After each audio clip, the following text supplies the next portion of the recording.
Greetings, fellow armchair Imagineers. Tiki here. And Blue Dragon 5. And tonight, we're talking Mr. Banks.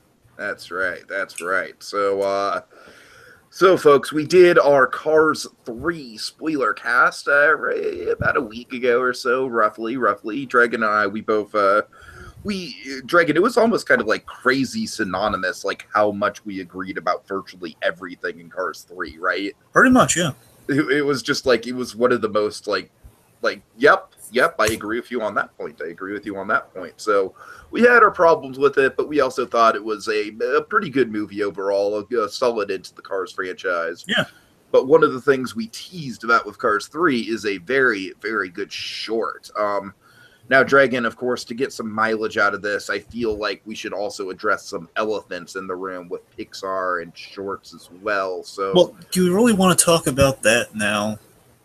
I don't know. It's just, this is the thing, is like, I feel like how good Lou is, of course, Lou being the short before Cars 3, it really makes me that much more upset about what's going on with the Frozen Ever After whatever Frozen Holiday Fun Time. And Olaf's Holiday. Oh, crap! It's Olaf's Holiday Adventures. You see, it is. Oh wait! No! It's Olaf's Frozen. It's either Olaf's Frozen Adventure or Olaf's Holiday Adventure. I digress, folks. All I can say about that issue is that I am not happy that the tradition of a Pixar short being in front of a Pixar movie is going to be broken. And I don't know. It just, I feel like the studio is just kind of like jumping ship off of Coco before that ship is even set sail. But I don't really want to dwell on that, Dragon. What I do want to dwell on is how good is Lou? Oh my God, Lou is so fantastic. All right, so we've had this running gag all week where it's like, we've been really busy with Spielberg month and everything, and so we haven't gotten to talk about this until tonight. So finally, Dragon, we're just like, this is a cathartic release for us. It's just like, oh my God, Lou is, I don't know, Dragon, it's interesting. I've seen very mixed opinions on Lou. I've seen people who are in our camp of absolutely thinking it's one of the best Pixar shorts. I also see people kind of on the other end of the spectrum. I've seen a lot of people sort of saying like, well, Lou is just, like they don't like the design of Lou. They think it's kind of creepy. And I don't know. I just think it's just a really, really good premise. You want to just kind of do a quick synopsis of Lou, Dragon, so we're all on the same page here? Sure. So Lou, of course, is a short film by Dave Mullins, and the only background I was just explaining who Dave Mullins is very briefly. So Dave Mullins is an animator who's been with Pixar honestly since 2000 onward, and he's done every Pixar film with the exception of the Toy Story franchise, Bug's Life, and Wall-E's, and every film except those ones. Okay. As an animator, and he's very known for. Unfortunately, I'd have to watch the commentaries of all the Pixar movies to know exactly what Dave Mullins has done, which I was tempted to do, but I just didn't really have time for. I'm pretty sure he did the duck sequence in Monsters Inc. when basically all the crap falls out of Sully's locker, and he's coding all like the little girl stuff from Boo's room. He's running around. I believe that's Dave Mullins, of course. So that's an important thing to note with this guy is that the whole motif of like having a lot of junk, like that's sort of his go-to specialty, right? Yes, and if I'm recalling it, just basically, I know in the back of my mind, so I can code in my mind, is like I know I've heard Brad Bird say Dave Mullins' name a lot, and remembering that most likely, like any kind of mundane, kind of like filling around with stuff in The Incredibles, like kind of like it's probably Dave Mullins' animation. Anyway, so speaking of which, so Dave Mullins' point is he's been animated for many years, and honestly, it's an animator who kind of has this many times with many shorts, especially shorts are always kind of like the testing ground for not just new animation software, but also for directors. Directors and the other people who have other occupations in Pixar, for example, Gary Rydstrom, the sound guy, he directed the first Toy Story tunes. He directed the Hawaiian Vacation. That was him. Right. Anyway, so Dave Mullins finally got a kind of a seat in the director's chair on this one for Lou, and Lou essentially is kind of a. I don't know how personal story Lou is. There's a little note at the end that says "for Dad," which makes me think it might be taken from a personal story, but it's a story about acceptance. It's a story about there's this lost and found at a school. We're at a school. There's this lost and found, and of course, it's missing the letters, as you can see from the image before us. That's such a good reveal for the title. I love that. And going into this short, I knew one thing about it. I saw I that knew nothing. I didn't even know the title. I intentionally made it that way. Like I didn't want to know anything about the short. I knew one thing. I just knew there was I saw a sketch of Lou, and the sketch of Lou Okay. was literally was lost and found, and it said, and I got basically what we see before is what I had, just minus the top part. It was lost in, well, yeah, in black and white. It didn't really come to life as it is now. But essentially, it was this with the missing letters. Okay, that's where Lou's coming from, and I had no idea where they were going with it. Mm-hmm. And what we get in the short here, just to boil it down, is it's very simply it's lost and found that is sentient, that comes to life, and its purpose in life is to I return. feel like this is like kind of like the ultimate culmination of Pixar's like sentient objects phase. Essentially, it's kind of the middle ground between the toys and appliances from Brave Little Toaster. Right, yeah. Items, basically the non IP toys, the toys that Dragon, in a way, like I don't buy into this at all. Okay, I just want to, as a disclaimer, I do not buy into this at all. All right, but I think with a little bit of a tweak to it, this could easily be a backstory for Sid.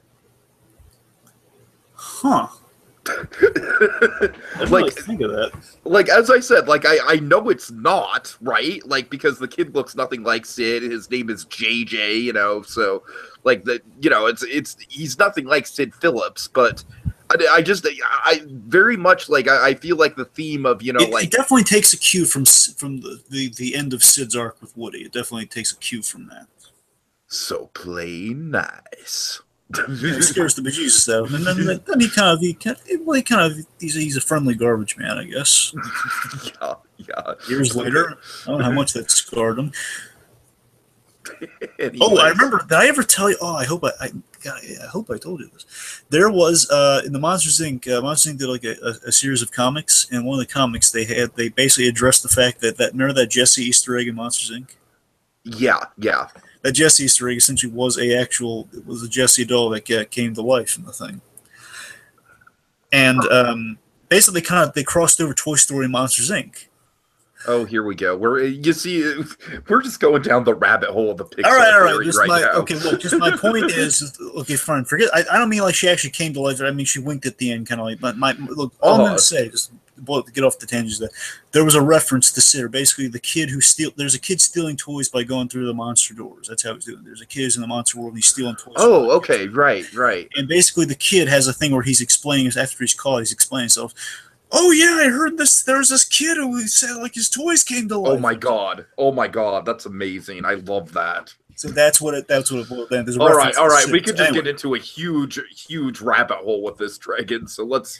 Okay. Anyway, yes. So back to this. So the point is, so there's lost and found that's purpose in life that is very much he's accepted his destiny. He loves his destiny. He loves what he does in life. A returning discarded toys on the playground to children via the lost and found, which is what he's comprised of. That's the gimmick. Lou, quite literally, is the lost and found. He is all the items can mold together in various forms and become Lou, and he just can move all about the playground again inconspicuously because again he's random items, and he will just kind of nudge and basically kind of manipulate the kids a little bit, say, "Hey, look, there's that thing I left behind." Now, very, very quick note to make, Dragon. I am like 90% sure that the technology used to create Lou is very similar to the technology used to create Hank from Finding Dory. Well, again, the very beginning of the short, I was convinced that, oh my god, like, are they going to go to the level that's somehow Hank? Oh god, it's not. It's obviously not Hank, but no, I'm just saying, like the animation looks so eerily similar to Hank. That's what I'm saying. Yeah. Again, just going into this, again, I just had this image to work off of. I knew there was like some sort of movement in there. I was like, well, come on, no, they can't. Like I said, my whole thing was like, oh my god, is it going to be connected to Toy Story in some way? But exactly, the Hank thing would have made no sense. I'm just saying, but you're right though. I think they are definitely using, because remember the Hank software kind of crippled them for 2 years at Pixar. So every time they do, bear in mind, Trash Bags did the same thing for Toy Story 3. It's the littlest thing. Right. Hank was super complex, but Trash Bags at the same time. There's never just like, oh, like that's going to be easy to do. Remember Hair Incredibles? They figured out hair, fire, wet hair, all sorts of God knows. Oh, just the basics of humanity. Just oh god, took years. Like Hair is theoretical, to quote Brad Bird. All right. So back to This the movie's plot. coming out in 2004. And hair's theoretical. All right. Back on track. Back to the plot. Right. Anyway, so yes, you're right. I do think we definitely have kind of some Hank basically utilizing the Hank animation into a short, which again further developing, and it's kind of it's pushing beyond the Hank animation because again we're doing multiple items instead of just one character. Right. Essentially, it's kind of junk animation in a way, in a good way. In a good way, yeah. It's not Sausage Party. No, it's not. Anyway, I thought you'd be happy with that joke. I'm taking a jab at Sausage Party. Sausage Party is trash animation. Anyway, there you go. That's better, I guess. Yeah. See, that's what I'm saying. That's all I'm saying. Anyways, now let's see. So obviously, on the whole, Lou, it's the animation is with what we're talking about. The animation so far, just kind of as a jumping off point. The animation is so inventive and so clever. That's the thing I was so amazed by. It's clever and it's done almost like almost a Looney Tunes style, almost. And that basically have like. I don't want to just say a little bit of Scooby-Doo, a little bit all over you. Basically, when we're doing like these chase sequences, and basically our characters are kind of hiding in various different spots because Lou is being pursued by JJ. Because essentially, I just love how we set this up. That JJ takes things. He's a kid who takes things, and of course, Lou he returns things. And obviously, these two are going to be at odds with each other. I just love how angry we see. It's like a classic Pixar odd couple. Absolutely. Of course, Pixar is famous for their odd couples. And I just love this. The thing is, this short had me so much. Like, I didn't know how deep an emotion I was going to get in the end. I was like, let's talk about that. Dragon, it's legit Frosty the Snowman, right? That's the closest comparison I can make for it. There's a lot of Frosty. It's basically what if you take Frosty the Snowman, you add the ending of Toy Story with Frosty the Snowman. That's kind of a mixture. Right. You take the Sid ending and you mix it with Frosty the Snowman, you get Lou. Yeah, like you take like the inevitable like Frosty melting away thing of Frosty, and yeah, for sure. Yeah. So there was definitely that moment watching this film, or watching the short, where I just like I'll say this much: I think Lou is more emotional than Cars 2 or Cars 3. I mean, it's definitely more emotional than Cars 2. Yes. But like Cars 3 hits some sweet emotional points, but I think Lou is like kind of like that classic like Pixar sad factory thing going on, Yes, because again, let's face it. I mean, Lou still would have been like, good. We're gonna make you cry over a pile of junk. It's like Pixar just being cocky almost. You know what I mean? In a good way, in an endearing way. What can we make endearing this time? How about a Lost and Found? That's what I'm saying. Let's dare the world. Exactly. Let's fly close to the sun in wings that never melt. Oh God. Let's play basketball with the sun in the grand cosmic scheme of things. Okay, yeah. I'm glad you got my analogy, Dragon. Thank you. Okay. Anyway, so we're trying to get out of here. So again, the short still would have been good if it was just kind of the classic thing of inspired kind of like that ending in Toy Story is kind of like that sort of again like kind of the toy again bear in mind he is comprised of toys and items, so he is like basically non personalized toys. Like, these are not character toys, they're not IP toys, they're not intellectual property toys. Are like your vague stuff, and it kind of lends to a question. I love that it does lend to a facet of the Toy Story universe we never really thought of. And again, kind of that in between Brave Little Toaster and Toy Story. Not that Brave Little Toaster is Pixar, but of course factors into Pixar. I'm getting sidetracked. It totally feels like Pixar. Absolutely, and again, it's an unofficial Pixar film. In the grand scheme, let's face it. But that's a cool way to look at it. Yeah, I don't want to. Yeah, kind of like borrowed time in a way, but I don't want to. Right. Let's not fall down the rabbit hole. My point is, it borrows from the idea of what do we do about we know there are times we've seen bouncing balls in Toy Story, but that's kind of the closest we've ever gotten to our kind of our non-personalized toys, and we never really thought of what happens. The other ones are kind of used by other ones, and we kind of in this film we kind of explore that side of it. Mm-hmm. And again, it could have just been fun, just kind of like just kind of shenanigans of Lou is just ticked off that this kid is he's taking again just the complete opposite of what he represents. He's stealing toys, which means this kid's obviously in the wrong, and he doesn't want to hurt the kid. He just takes the bag when he's not looking, so he can return the items. And then, of course, leads to this very comical chase and like all this various cool shape shifting and all sorts of the big very kind of so play nice reveal when they just, oh my god. And let's talk about that for a moment. Just with the facial, like all the various forms we have of Lou. You're not getting every single one because they go by like in a blink of an eye. But yeah, I mean, honestly, like I've only seen it once, so it's like, yeah, I don't even remember a majority of them. But I'm just saying, like looking at what we have before us here. I mean, basically the idea is the hoodie, the red hoodie, kind of acts as kind of this elongated mouth, and we have these baseballs with buttons for eyes, and essentially everything else really changes. But that's kind of the main thing throughout. Yeah, you're right. That is sort of the main design, and then everything around it is kind of malleable. And again, I love that we have sort of the classic kind of inanimates rule with Pixar is that you look for kind of the humanity in the objects. It's almost like, hey, let's do a still life, but we're going to bring it into animation. Mm-hmm. And in doing that, we have like all these great moments where like have like just the slightest nuance of the hoodie, like going up and down for the mouth. And you can read so much emotion into that. And like he's just looking at the kid, and then like with a boxing glove on a spring, which is awesome. It's like it launches out, and it goes for a tug of war with the bag. Right. And it's again, we go through all these shenanigans. Like he turns into a guy like reading the paper, and look, he has like a book, and this book then turns into a mouth at times, like the surprise look. And there's all these great shapes with the various items. And anyway, so again, it could be shenanigans. And then at the end, of course, we have the revelation about like the little stuffed animal, and that the little stuffed animal belongs to JJ. That could have been the end of it. Trades him that for the bag, and it would have been the end. Yeah, they just all went on their happy way. Again, like like the kid learned his lesson. Kid learned his lesson. You got a little reward. He's not going to be a bully anymore. He goes play with the other kids, which we do get there. But you just imagine, okay, you're just going to go there anyway.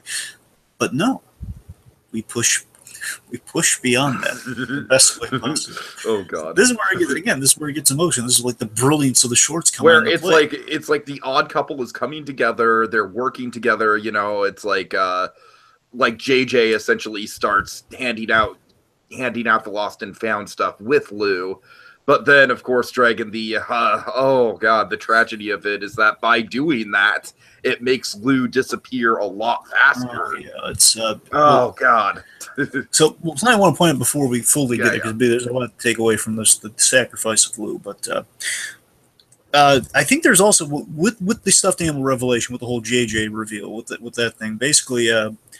One, it's clever without dialogue, just like him realizing he recognizes the name JJ, then he finds the item with JJ written on it. It's a very realistic kid thing, kind of initiating toys. I didn't do it with every toy, obviously, but I also Toy Story, Andy.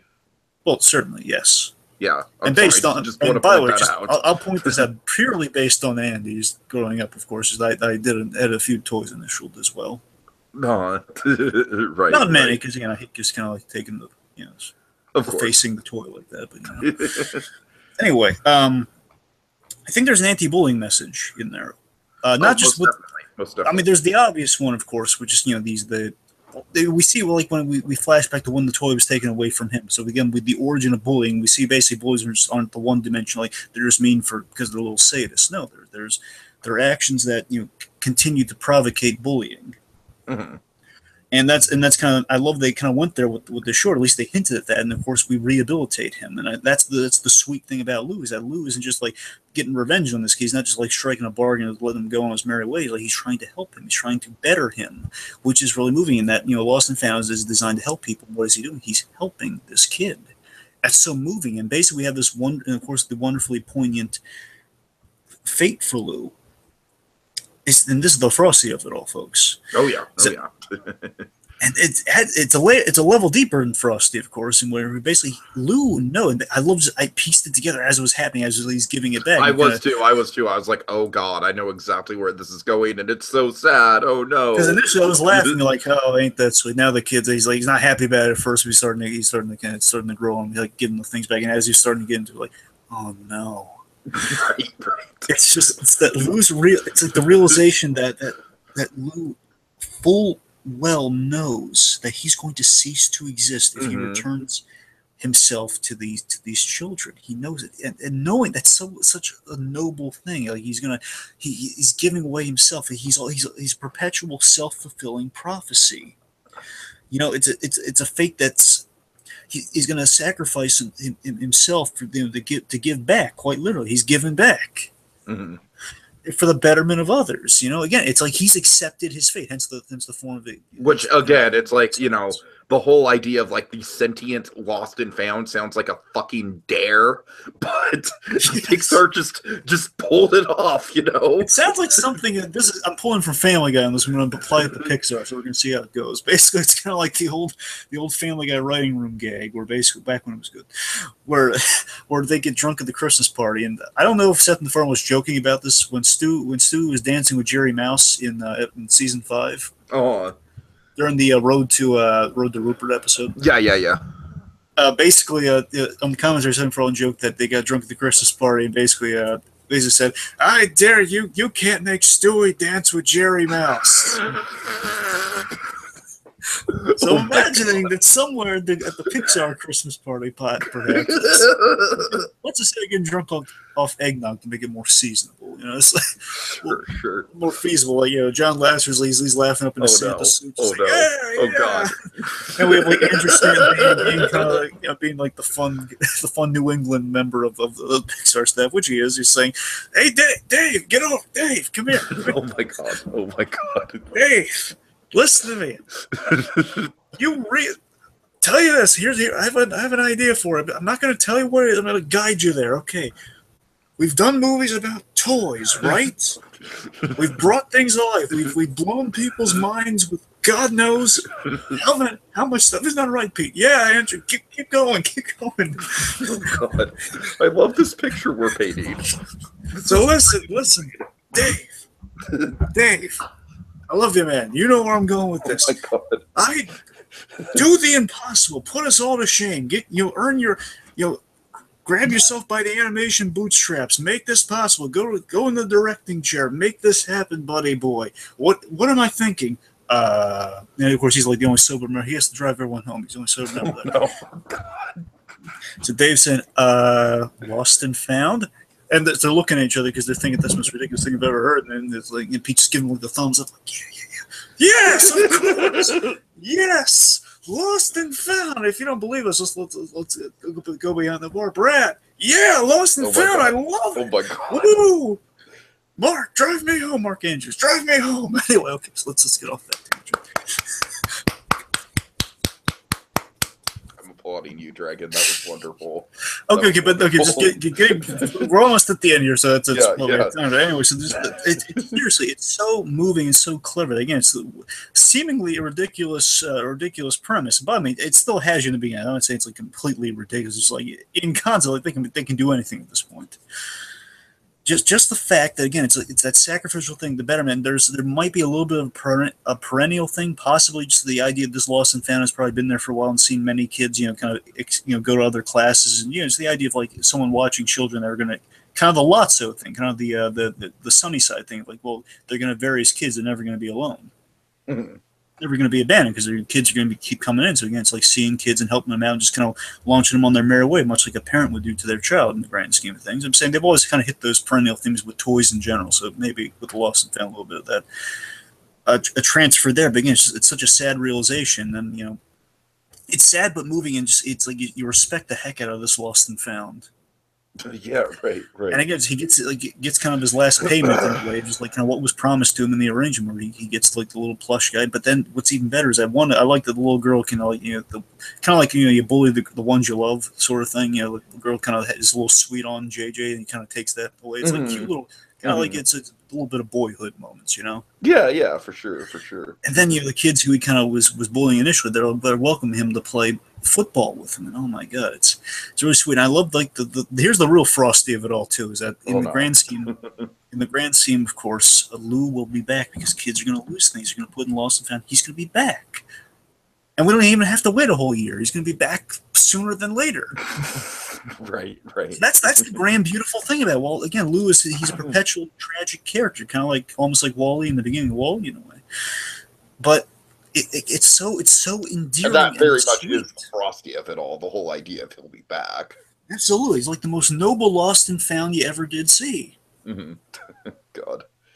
All But again, right. such a brilliant short, and again, on the I'm in full agreement with Tiki that absolutely. I mean, one of the only gripes really against Cars 3 in the grand scheme is that the short was a lot better than it, and that's a new thing for Pixar. The short was so good it surpassed the film, which is not exactly a good thing, but I mean, it's good for the short, you know. Yeah, yeah.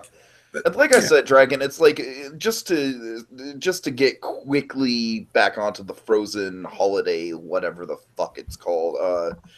Like I'm not against the idea of a Frozen Pixar, I'm sorry, a Frozen well, I have Christmas some new special. information on that, by the way. Well, just let me get my thing out. All right. I'm not against the idea of a Frozen Christmas special. Like I said, it's just the cross pollinating the brands that really bothers me, especially because Lou has just turned out to be, at least for Dragon and I, one of the finest moments in the history of Pixar shorts. And I really, Dragon, just with how well this turned out, I just truly feel like it's gonna make the absence of a true Pixar short sting all that much more. And I don't know. I really feel like Disney is just bearing Coco as well. And I just think that the fucking Frozen, it just feels like something that should be on ABC because it's 22 minutes long. Like it's tailor made to be on ABC. Dragon, what's your new info? New information is it's more irritating for me, but it's you're absolutely right. It should be on ABC. And by the way, I'm still pulling. I think the logical choice is going to be they're going to put it in theaters, then put it on TV. Which again, in the grand scheme, they should stick it on TV. I'm saying I hope it still makes its way to TV regardless. But the information we have is just more irritating for how they're going to do this. It's they're going to only release it with the 3D version. What?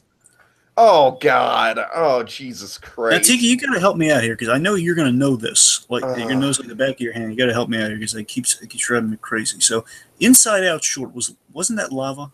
yeah, that was lava. Yes. So I'm making sure because for some reason I think I might be. I'm pretty sure I'm thinking of Zootopia with this, but basically there was a missing short, and I think that was with Zootopia. Uh huh. There was like a pairing of Disney films or Pixar. The lava thing I knew it had to be lava with Inside Out. I just wanted to verify that. But I knew there was a year where there was a missing short. Basically, the second film of the year had a short. So I believe that was with Moana and Zootopia. Like, Zootopia didn't have one. Moana had a short. Uh huh. Uh huh. If I'm right. So anyway, so that's things. Pixar is they keep consistently having the shorts. So if I'm right, they've never missed the short. And even with this two 2 movies a year thing, they've been trying to kind of go forward with. Right. Right. Which again, they've always been trying to, but it's really difficult to do that. So now they're kind of digging on I that. think they should ease off on it a little bit, to tell you the truth. Well, I mean, they're going to switch off Especially, with. especially if we're going to get into these kind of like Good Dinosaur and Coco situations where one of them just ends up getting buried. Well, the idea is like he, the, with Disney are going to switch off. So basically, Pixar should be down to they'll have some years where it's going to be one film a year, but it depends like how the switch. Like Pixar will still be doing films every year, but Disney's going to be doing maybe taking a year off so they can focus on Pixar. I'm not sure. It's a little up in the air. Well, there've been some change in release dates too. Not super recently. I'm just saying in general. So it's kind of hard to keep track of it. Again, it's on the whole with the Frozen holiday special. Of course, Deacon and I are just with the thing itself. We're very excited to see that.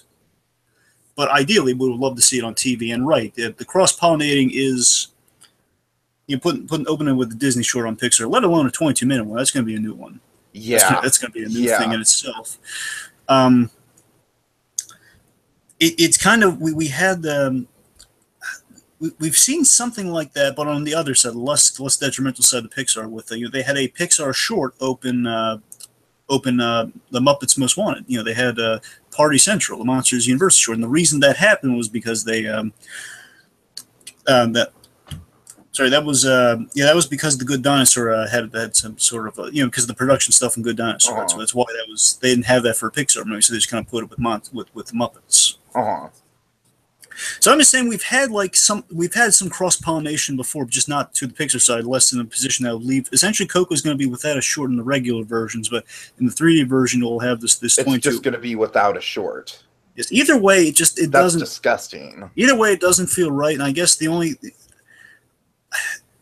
again, with Disney, we had the one film without a short, but still with Pixar, it's going to feel a little empty. Yes, Yeah. there will be a little bit of emptiness there. All right, well, folks, I just want to kind of transition back around and say, like, good job on all the team behind Lou, because they really have nailed it out of the park. And seriously, folks, I think we should, I don't know, like, I think people should write into Pixar or something. Like, I know it's not Pixar's call, I know it's Disney's call, but write into Disney, write into whoever, because I don't feel like this is right. I feel like with how good of a quality Lou is, we really should be maintaining this tradition of Pixar shorts. Well, honestly, I got a fear we should probably establish, because there's a very real fear of the Pixar shorts going forward. Real quick, is that with ever since what happened to Pixar Canada, ever since Pixar Canada went under, and the fact that they might be doing multiple films a year, in doing that, it might make them a little more strapped for doing shorts. So we might unfortunately have to just deal with one short a year. Well, I don't even want to think about that, Dragon. Any final thoughts on Lou? Because I want to end on a positive note. Right. So, oh my God, Lou again. Lou is just it's. I'm sorry. I'm so caught up in pride right now, Lou. It's proud of your boy. I'm proud of my stuff. Yes, I'm proud of my stuff named Lou. But oh my God, seriously, this short was amazing. Again, it's better than it was better than the film that came after, and that's an achievement, you got to say. Not that Cars 3 was bad, but just this blew Cars 3 out of the water. Right. And in many ways, it kind of has a little bit of what the themes of Cars 3 are, in a way, in the making of it. It's kind of proving the impossible with Pixar. It's like we're gonna come back with a short that's gonna just blow everyone away. It's not like we have one more good one left in us. It's less, not this is gonna be the last short or anything, but it's gonna be like we're gonna take something, a place that seemingly we've been there before. We're gonna kind of come at a whole different way. I mean, to tell you the truth, that's an interesting notion. Like, if this was the last proper Pixar short, this would be pretty much a perfect place to end. That's a really, Well, technically, yes, I guess, if you look at it that way. But regardless, it's kind of like them coming out the gates. In a way, it feels like, we're coming with something fresh that's a little representative of what we've done way back in the early days of Pixar. Not only with Toy Story, I'm talking about with Luxo and with... Sure. Yeah, mainly with Luxo and Red's Dream and much of the early stuff. It feels very much in the spirit of the early stuff. It feels emotional like Red's Dream. This feels like Pixar looking at their grand history, and it's like when you think Pixar can't get any better. And if there's any naysayers of Pixar out there saying, well, they're just going back to the well with these sequels. But again, I'd point you to Coco, and more importantly, I'd point you to this. They still got fantastic juice left in the tank. We still got up-and-comers who worked on borrowed time. Again, their Pixar is endlessly, it's like Marvel. They have like an endless well of fantastic ideas and places to go. When you think they might have done everything they can, they think they can't get any better than this, it's going to get better than this, folks. That's Pixar for you. All right. I think that's a pretty good place to end off, Dragon. Okay, so thank you guys for listening, and as we were saying, this has made us, proud of my boy. I am proud of my boy.